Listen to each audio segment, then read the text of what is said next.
کاتم سترګې په خاته شي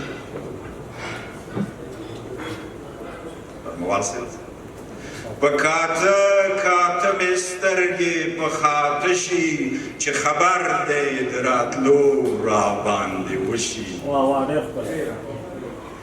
او اوس محبوب جان محبوب راځي دا چې ولې محبوب شوی په خپله به یې وایي ماله څه وایي ما ویله چې هلته په صوابۍ کې کله کله مشاعرې کېږي ته ورځې وایي بې ما اصلا کېږي نه راشه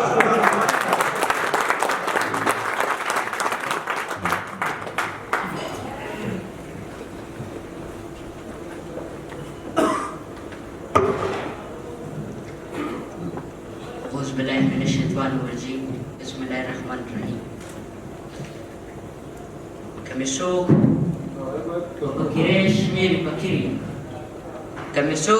papakire shmiri pakiriyam Kamiso pamire shmiri amiriyam د دلبر د صدقې دپاره یې غواړم داسې نه چې په دنیا پسې ذخیر یم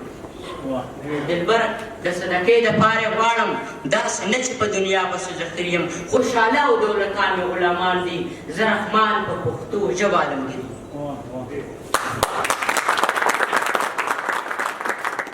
السلام علیکم ورحمت الله وبرکاته ډېر محترم ښاغلی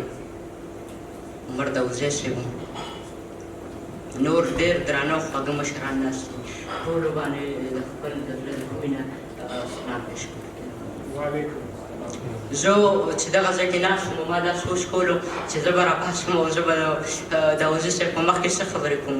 یا د دې مشرانو په مخ کې به زه څه وایم داوزي صاحب یو خبره وکړه چې دا د کونډو دا د یتیمانو وطن دی د نن نه بعد به دا نه په دې ځمکه چې کوم جنګ شوی دی هغه لاس هغه وخت کې زموږ لاس په ټوپک او اوس په قلم نن نه پس په دا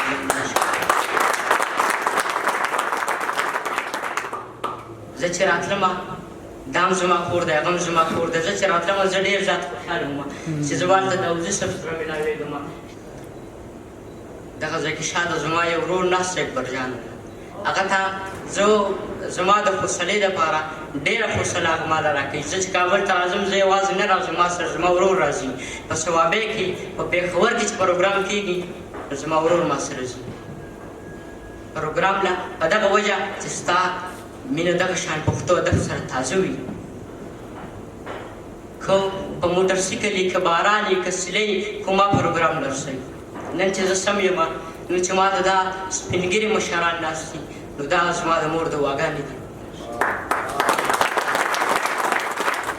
زه چې نن سم یم دا زما د مور د واګانې دي زه خپلې مور ته په دواړه لاسه باندې سلام کوم چې زه یې دې خطر رسول زه په خپله نه یم راغلی زه خپلې مور رارسوم خو یو ارمان کوم صرف ما وویل چې اوس هغه محرومیت نشته دی خو یو ارمان کوم که زما پلار او زما والد صاحب ژوندی وي هغه اوس دې ځای کې داوزی صاحب سره ناست و راپاڅېدلی به او زما په ځای به خبرې کړې وې زما په کتاب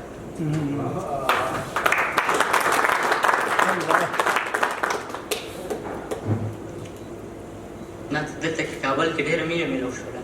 ممنون مقصودي صاحب زه ډېر خوشحاله شوم ما په پنځه منټه کې پرون ورسره ناست وم ما د دې نه ډېر څه زده کړل ما ته لګیا و ما چې څه دې سره پنځه منټو له کېناستم ما ډېر څه زده کړل چې نن تاسو سره کېناستم زه به ډېر څه زده کړم انشاءالله زه څه ووایم یو نظم به درته ووایم د ژوند د کردارونو نه مې وکړل څه پوښتنې د ژوند د کردارونو نه مې وکړل څو پوښتنې د عقل نه راتېر شوم د سوچ نه پسې تېر شوم د ژوند د دوکاندار نه مې تپوس وکړو چې وروره دا ستا په نظر و ایمان به څه ته وایي د ژوند د دوکاندار نه مې تپوس وکړو چې وروره دا ستا په نظر و ایمان به څه ته وایي هغه تله راپورته کړه څو تیږې پکې کېښوې سحر نه تر ماښامه زه لګیا یم په دې تور یم د چا په دوه سیریز کاڼي تلمه د چا کول ارمان نه حیران شو روان شو داوزي صاحب چمیاله ورنږدې شو هغه موږ شلېدلې پیزارونه وشروع شو چې دلته ایمانونه په یو تار ګنډلې کېږي او دلته په بازار کې ایمانونه نه ټینګېږي او دلته ایمانونه د رینې په خوله کې نښتې چې پورته مې نظر وکړو د پیو دوکاندارو په سټه باندې دروند و باس وایي په سټه باندې دروند و خو ایمان له لږ شان خوار و په یو اوبه اوبه یې په پیو کې ګډولې درانه درانه شوده یې په یوه تله خرڅوله د ده نه یو سړی احکام الله صاحب د ده نه یو سړی هغه ورڅه بل شان کې وناغلو هغه نه په دین نه په مذهب نه په ایمان و هغه بله دنیا کې ګونېده ځان سره ورالو هغه یو لیونی و نه په خلکو نه په ځان و چې خاورې به یې راواغستې په سر به یې بادولې ایمان او دنیا ته هېڅ مانع هم نه لرله ښه ووایه به یې موږ د ایمان به څه ته وایو ښه ووایه محبوبه د ایمان به څه ته وایي ایمان په سپینو پیو شودو کې دی که نه دی ایمان په سپینو پیو او شودو کې دی که نه ایمان د چمیار بوټو په سپلو کې دی که نه ایمان په سپینو پیو او شودو کې دی که نه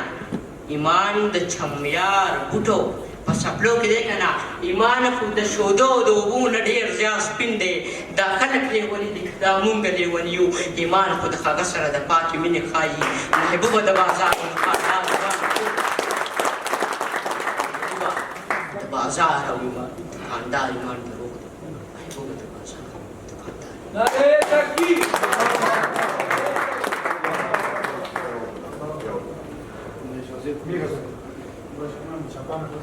Oh,